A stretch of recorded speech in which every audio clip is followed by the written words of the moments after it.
अस्सलामुअलैकुम दोस्तों, मेरा नाम है अवैस। आप देख रहे हैं फाल्कन अफेयर्स।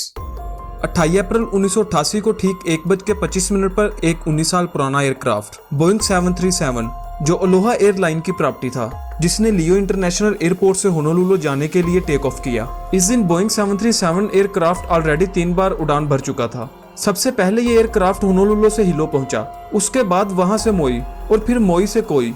इस दिन आसमान बिल्कुल साफ था और देखकर ऐसा बिल्कुल नहीं लग रहा था कि बहुत ही जल्द कुछ बुरा होने वाला है। प्लेन के कप्तान रॉबिन्सन थाइमर, जिसका बोइंग 737 एयरक्राफ्ट में 67,000 घंटे तक का प्लेन चलाने का एक्सपीरियंस था। किसी भी प्लेन में पायलट के अलावा और भी बहुत से लोग होते हैं जो प्लेन उड़ाने के काम में अहम किरदार अदा करते हैं। उनमें से एक थे प्लेन के फर्स्ट ऑफिसर मैडम डॉम्पकिंस, एक 36 साल की लड़की जिसका इसी एयरक्राफ्ट में 3500 घंटे का फ्लाइंग एक्सपीरियंस था। 25 अप्रैल की सुबह एयरपोर्ट होनोलुलु में उस फ्लाइट की फर्स्ट ऑफिसर इस प्लेन का जरूरी प्री फ्लाइट चेकअप कर रही थी और जांच पड़ताल करने के बाद प्लेन उड़ान भरने के लिए तैयार था। ठीक सुबह 11 बजे वो एयरक्राफ्ट होनोलुलु एयरपोर्ट से मोई के लिए रवाना हुआ और वहां से हीलो की तरफ जाने वाला था। जब एयरक्राफ्ट अपनी मंजिल पर पहुंचा तब प्लेन में मौजूद पायलट ने बाहर जाकर प्लेन का चेकअप करना जरूरी न समझा। दरअसल प्लेन की हर फ्लाइट के बाद इसका कंप्लीट चेकअप किया जाता है ताकि प्लेन में कोई डैमेज या तकनीकी खराबी ना हो जाए और इसका कबल वक्त पता लगाया जा सके। ये कंपलसरी नहीं होता, इसलिए प्लेन के पायलट्स ने शायद इस मरले को स्किप करना ही जरूरी समझा। तो 1:25 पर प्लेन फिर से उड़ने के लिए तैयार था। इसमें 89 पैसेंजर, 3 फ्लाइट अटेंडेंट और 2 पायलट्स थे। तो उड़ान की कुछ ही देर बाद प्लेन जमीन से तकरीबन 24,000 फीट की बुलंदी पर उड़ रहा था। लेकिन 1:48 पर माउई से तकरीबन 26 किलोमीटर दूर वो हादसा हुआ जिसके बारे में किसी ने कभी सोचा भी ना था। प्लेन में मौजूद सभी को एक अजीब सी आवाज सुनने को मिल रही थी, जैसे किसी होल से बहुत ही तेज हवा आ रही हो। देखते ही देखते प्लेन के लेफ्ट पोर्शन की छत टूटकर प्लेन से अलग हो गई, जिससे प्लेन के अंदर और बाहर का एयर प्रेशर सेम हो गया।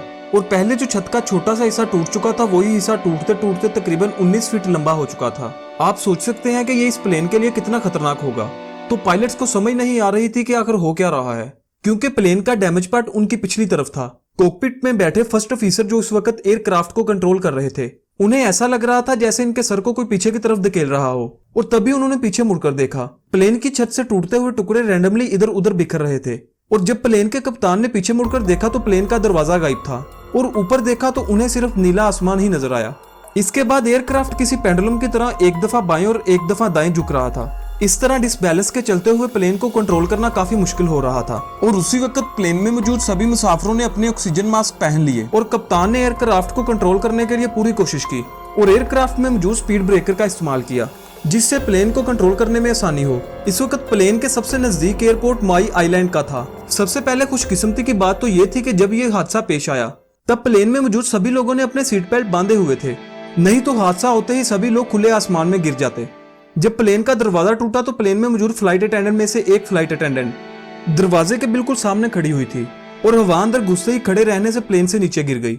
जब ये सब कुछ हो रहा था तब पायलट्स एयर ट्रैफिक कंट्रोल के साथ राब्ता करने की कोशिश कर रहे थे।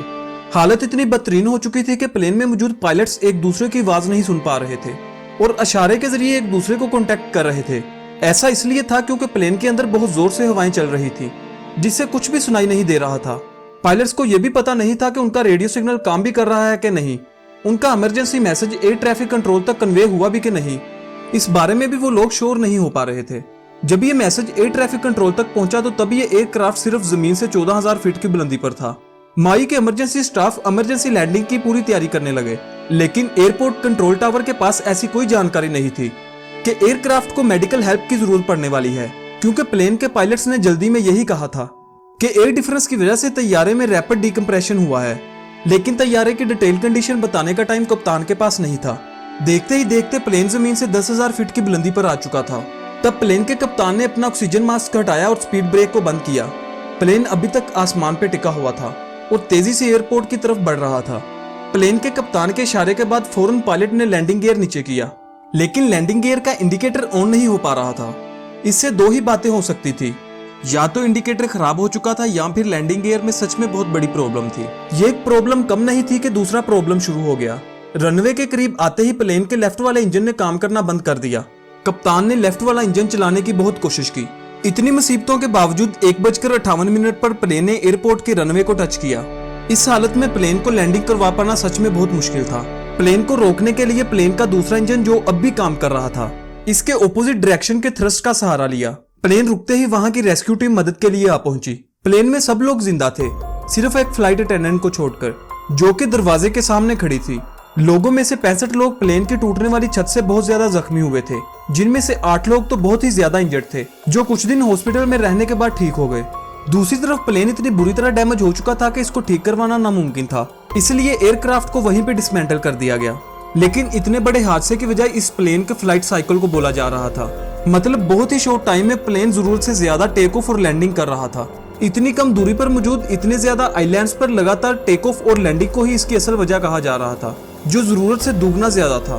फ्लाइट में मौजूद एक पैसेंजर ने अपने इंटरव्यू के दौरान कहा कि प्लेन के उड़ते वक्त उन्होंने प्लेन में एक छोटा सा क्रैक नोटिस किया था, लेकिन उस वक्त इन्हें ये डैमेज इतना सीरियस नहीं लगा और ना ही इसने किसी क्रू मेंबर को इस क्रैक के बारे में इन्फॉर्म किया। इस हादसे की असल वजह आपको इस मुसाफिर की लापरवाही लगती है या फिर इतनी बार टेक ऑफ और लैंडिंग ही इसकी असल वजह है? इसका मेन रीजन कमेंट सेक्शन में जरूर बताइएगा। इस वीडियो में हमने 10,000 लाइक्स का टारगेट रखा है, सो प्लीज वीडियो को लाइक जरूर करें। अगर आप इस चैनल पर नए हैं तो जल्दी से चैनल को सब्सक्राइब कर लें, ताकि आपको इस तरह की मजीद वीडियोस मिलती रहे। अपना बहुत सा ख्याल रखिएगा। खुदा हाफिज।